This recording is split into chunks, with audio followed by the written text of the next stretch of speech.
wabarakatuh. Perkenalkan, nama saya Siti Mary Stefani dari Fakultas Tarbiyah dan Keguruan, Prodi Bimbingan Konseling dan Pendidikan Islam, semester 6 kelas B. Baik, di sini saya akan menjelaskan materi mengenai isu etis dan hukum dari mata kuliah isu-isu bimbingan dan konseling dan komunitas.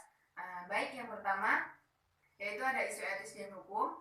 Etis yang lebih dikenal sebagai peraturan atau tata cara dalam suatu konteks yang berkaitan dengan bimbingan dan konseling dapat ditunjang oleh teknologi dan informasi. Dalam etika praktik konseling profesional melalui TIK ini akan mengacu pada hukum dan kode etik konsultasi online. Untuk menghindari kemungkinan penipuan, maka baik dari konselor atau konseli harus menjelaskan identitasnya secara transparan. Baik, yang selanjutnya yaitu isu privasi dengan perangkat telekomunikasi. Pelayanan melalui teknologi informasi dan komunikasi sangatlah mudah, ditambah dengan tidak membutuhkan biaya transportasi yang dirasa cukup tinggi. Dengan adanya teknologi, pelayanan bimbingan dan konseling menjadi mudah.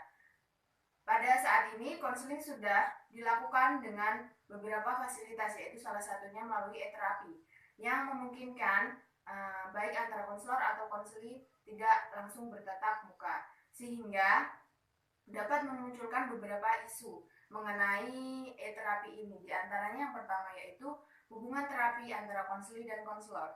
Dalam hubungan konseling, seorang konselor harus membantu konseli dalam proses perkembangannya, baik menjaga kerahasiaannya atau menjaga keberlanjutannya. Sebagian orang berpendapat bahwa konseling online tidaklah efisien karena dalam konseling online tidak terjadi hubungan secara langsung. Nah, yang kedua yaitu kerahasiaan masalah konseling. Menurut Grohol dalam Kesar mengatakan bahwa kerahasiaan di dunia online atau di dunia maya sebenarnya sama seperti di dunia nyata. Nah, di sini dalam kerahasiaannya terdapat dua batasan teknis, yaitu yang pertama batasan teknis kerahasiaan di dunia nyata. Dalam dunia nyata, kerahasiaan adalah mutlak. Dengan kata lain, permasalahan tersebut suatu waktu juga akan muncul ke permukaan. Nah, di sini kerahasiaan terbagi menjadi dua, kerahasiaan legal dan ilegal. Sebagai contoh kerahasiaan legal yaitu hubungan seorang konselor dengan konseli tidak bisa dirahasiakan jika berada di pengadilan.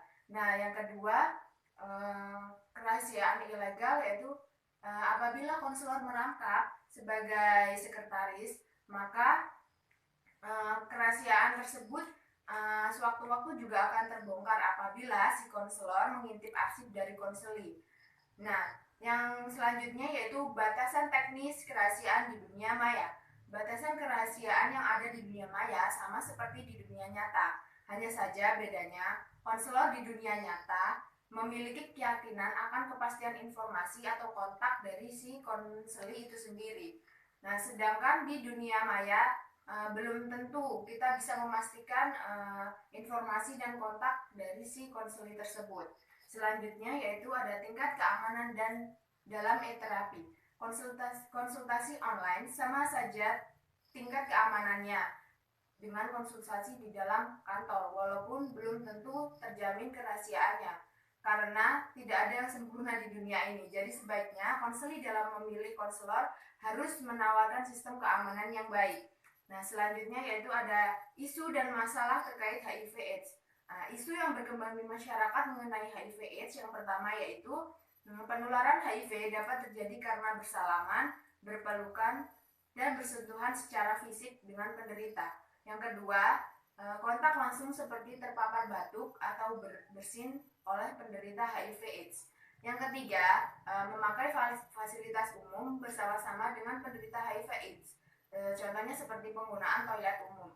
Yang selanjutnya yaitu hidup bersama, berbagi makanan ataupun menggunakan alat makan secara bersama dengan si penderita. Nah, yang selanjutnya yaitu HIV/AIDS dapat menular akibat gigitan serangga, misalnya nyamuk. Nah, itulah beberapa isu-isu yang berkembang di masyarakat mengenai virus ataupun penyakit HIV/AIDS. Yang selanjutnya yaitu adalah masalah yang dialami oleh si penderita. Yang pertama yaitu dari segi fisik ya. Beberapa si penderita HIV/AIDS ini mengalami penurunan berat badan serta perubahan dalam penampilan dan si penderita cenderung lebih lesu. Yang selanjutnya yaitu dari segi emosi, si penderita umumnya cenderung merasa lebih gelisah, tingkat stres yang tinggi, kehilangan kontrol, depresi, bahkan tingkat kecemasan dan ketakutannya itu lebih tinggi.